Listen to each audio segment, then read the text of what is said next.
2026, everyone, from Freepod. It's Tim Connors here, and I am down at Mort's studio for our first podcast interview of the year for Freepod. I am here with Mr. Mike Marten. Mike, I would just like to say hello to you. You have been a true friend to Freeport for so many things, but really the true foundation of you, I guess you would say, in this community is Mort's. Welcome. Sure. Thanks, Tim. Thanks for having me. It sure is. I was born and raised in this bar, and my wife and I are so lucky and blessed to continue the tradition and continue the legacy. It's quite an honor. So tell me about this. How long? I know it had different names, but how long has this bar been Mort's? In 1984, my dad Mort and my uncle Saint took over this building, took over this bar from another name. Their name was the Martens, but spelled with an I.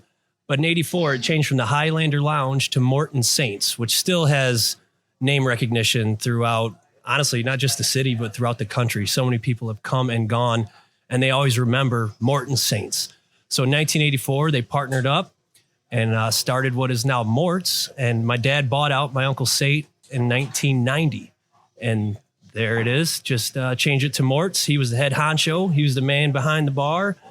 And ever since then, we've just been churning out hot burgers, Mrs. Mike's chips, cold beers, and just always be in that place where you can come back home and see a face you know and hear a voice you like to hear. You know, it's really true. It's crazy how it's really crazy how you can walk down here or come down here at any time during the day or in the evening, not only have a good time, but more importantly, see somebody you haven't seen for such a long time. What do you think the draw is of this place? Well, not only the history of one of the oldest buildings here in Freeport. It was built in 1898, and it's been a bar ever since its inception, excluding the Prohibition years when it was a soda shop, if you can believe that. So I'm sure they're still serving some kind of sodas besides just your regular soft sodas. But you see the history of the building, and you always see the same face behind the bar. We're very consistent with who works here. There's always family here. And when I took over the bar, and I knew at a young age, my dad always had to let it be known that when he's here, people want to see him. They want to feel like they're family. They want to hear him say, "Hey, how you doing?" right when you walk in the door. You want to be greeted with a smile. It doesn't matter who you are, where you come from. When you come here, you're treated like family, and we're going to be consistent and treat everybody the same. You know, I look at the ceiling. It has that, I don't know, what do you call that? Not parquet. What do you call that? Tin. Tin. You have the tin ceiling. You've done so many wonderful renovations, but you have kept the antique look of this bar. Was that purposeful, or is it just basically with the woodwork and everything? Is it just how it was supposed to be?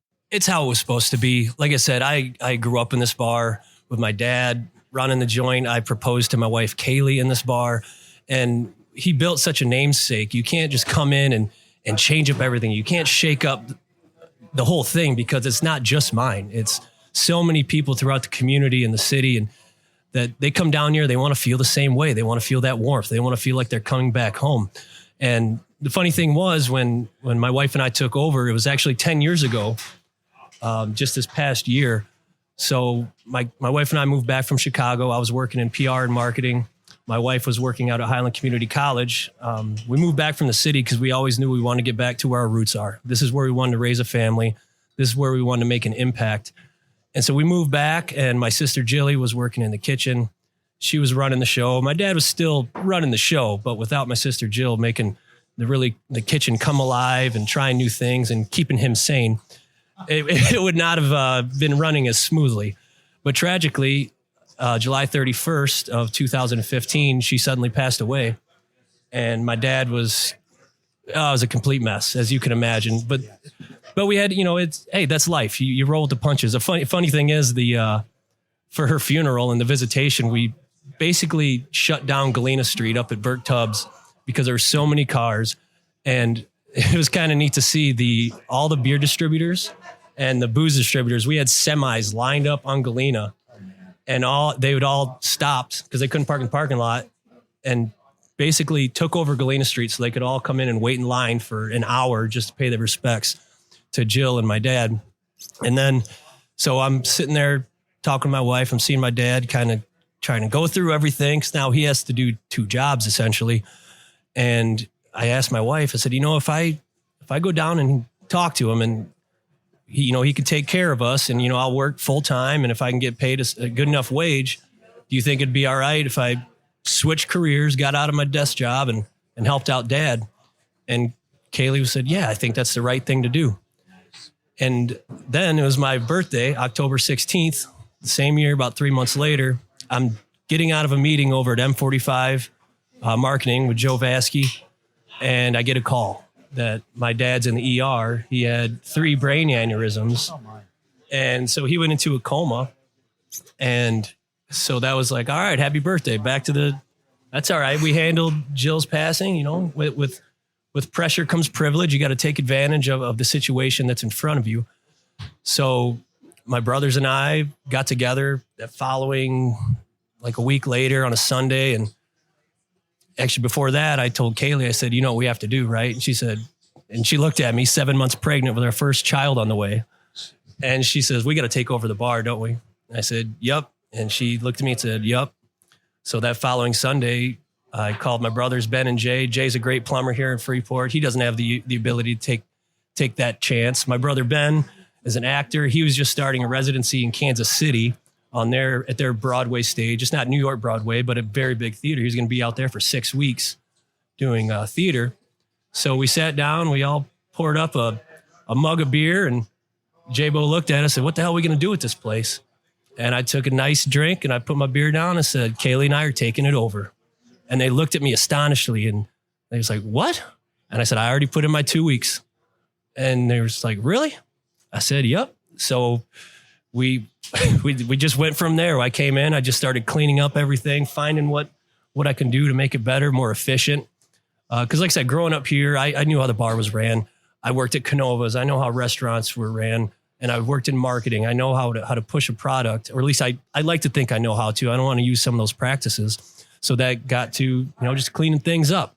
And then my buddy Terry came aboard in the spring, and it was like 2 months later, our furnace went out, our air conditioner went out, and somebody tried breaking in the front window. Wow. So there you go. So we're 6 months in, and I got a busted window and everything's broken. So I took a big chance and decided to close for the whole month of July. And that's when we ripped out the drop ceiling, found the original tin ceiling. Eric Haddad came in, helped me out with so many construction things. Mike Steinheiser came in and helped out with all the drywall and the painting. And Terry and I spent cumulatively 16 hours on scaffolding, cleaning this tin ceiling by hand and scrubbing and getting all the old lead paint, everything off that we could. We wore masks sometimes. If you could visualize me looking up at the intricacy and the detail of this tin ceiling. It's an original. I mean, this is just amazing. It's just crazy. A lot of these ceilings were in the majority of these buildings at the turn of the century. It was a staple, but a lot of the buildings that were bought up by maybe people from Chicago, they come in and rip them out, and then they take them back to Chicago and they could sell them because they wanted that look in the Chicago area. So I was very lucky that I was there, and having my buddy Terry likes to go to work with me. And sometimes I say we can get this done, and he says, I don't know how, but he just says, let's do it. And we did it. Well, I'll tell you, it's amazing because when you walk in the door of Mort's,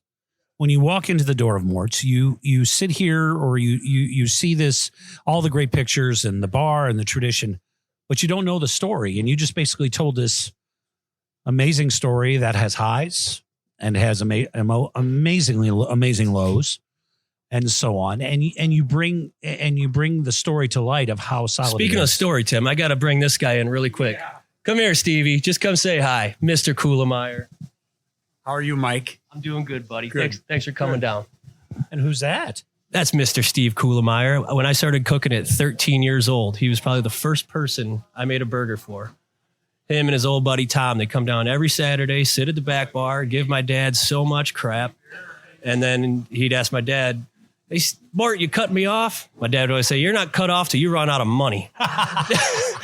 But every Saturday he comes down and like he always says, this is like family. It's his friends. We razz each other. You got to leave your thick skin at the door. We come here to have some fun. So give me an estimate. How many family members, seriously, like Mr. Kuhlmeyer and I come down, all these other individuals come down. How many family members do you have down here?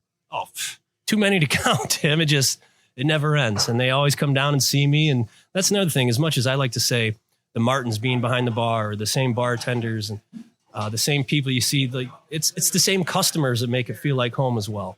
And you get to see not only like Steve, but his son Danny's over there, and he'll bring in his kids. So there's Steve's grandkids. So there's just lineage and generations of families that continue to come down here. And that's one of my goals. We don't have slot machines.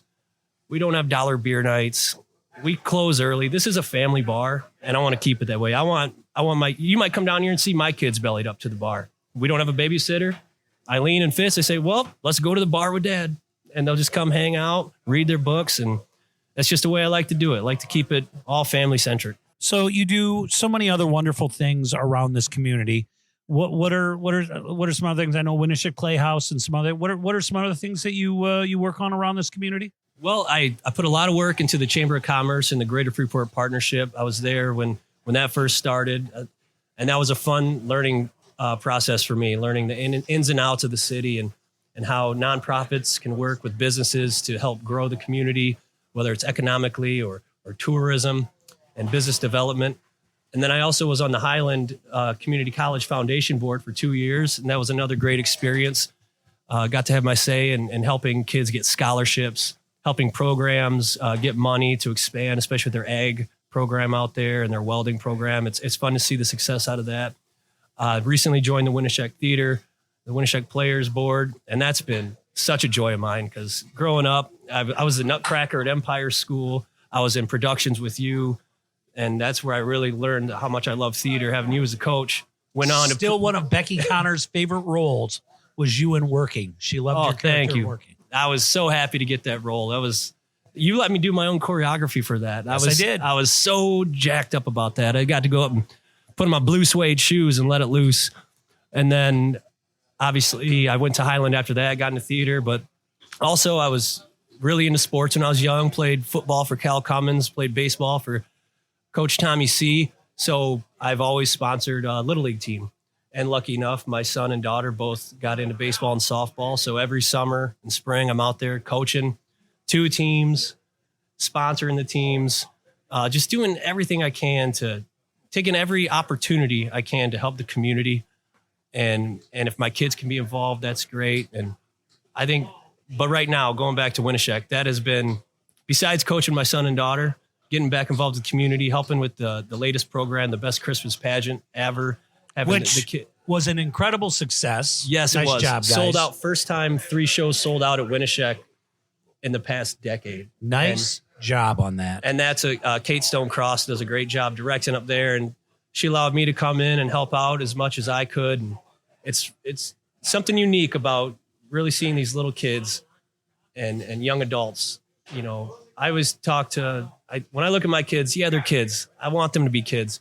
But sometimes you got to treat them. If you treat them like kids, they're going to act like kids. But you give them an opportunity and treat them a little bit older than they are. Give them a little bit more responsibility. Look in their eyes when they succeed at something that they did not know they could do. It just makes them more hungry, makes me more hungry.